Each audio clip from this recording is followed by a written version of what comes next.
everybody, I'm here today to show you how to stencil on wood. As you can see, this is a stencil, and I'm going to show you how to do something like this on wood. This is actually my workbench, and I'm going to stencil this $ right onto the workbench to add some character. Now, I actually got this stencil from Stencil Revolution. They have a huge selection of stencils, so take a look in the description if you want to check them out. Massive selection of stencils. This is how to stencil on wood. The first thing that you want to do is secure the stencil down onto the piece of wood. Now you can use many different methods to secure the stencil down. I'm just going to use some tape. You can use spray adhesive or anything. I'm just going to use some tape. Now, it's pretty cold outside. It's not the best time to do a stencil on wood, but I really want to do this video. So like I said, you do what you can with what you have. I'm just going to put a lot of tape down on here to really try and hold it in place. And at the end of the day, you're not going to be putting a massive amount of force on it, so it should stay in place. But what I'm doing is I'm just putting a lot of tape. Some people use spray adhesive, some people use different kinds of tape.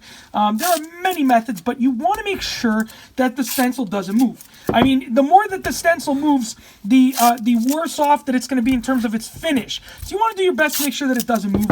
I've cleaned the majority of this surface, but I wanted to leave just a little bit of sawdust down there to add some character to it, right? I really wanted it to look like it's adding character to the workbench. So you saw I left a little bit of sawdust here and there, and we're pretty much ready to go. Now, you want to use some form of paint or some form of coloring to actually get this stencil to show. Now you can use spray paint, but what I'm going to use is just this regular paint. It's just a small container of the paint that you would use for walls. Now what I'm going to do is I'm going to take this type of brush. As you can see, it's a spongy brush. You can use a regular brush too, but I like to use this kind of brush because it just allows you to just blot it down in place. Now I'm also going to be holding the stencil with one hand to really try and make sure that it doesn't move much. What I'm doing is I'm dipping the brush in the paint, and I'm actually just going to go ahead and we're just going to blot it down like that. You just want to blot it down like that. Now you want to try and make sure that the stencil doesn't move. And this is where the spray adhesive would be superior, because the spray adhesive would get all of these little spots to make sure that they sort of stay in place. But like I said, I want to do this to add some character to the workbench. I don't want this to look perfect. So for me, this is the best method for right now. As you can see, I'm just blotting it down, and this is really up to your own creativity. You can make it look perfect. You can make it, sort of do what I'm doing, which is just, blotting it down to sort of stamp it on. It's completely up to you.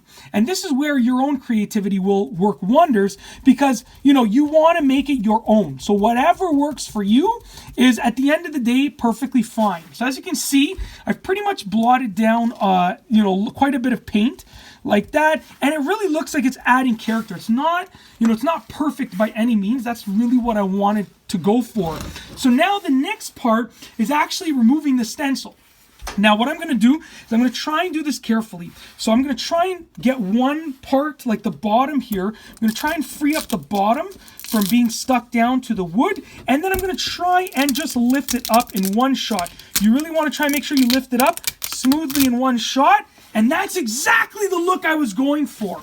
I'm going to give you a better perspective just like that. That's exactly what I was going for. Like I said, I mean, if I really wanted to make it look perfect, then I would use spray adhesive.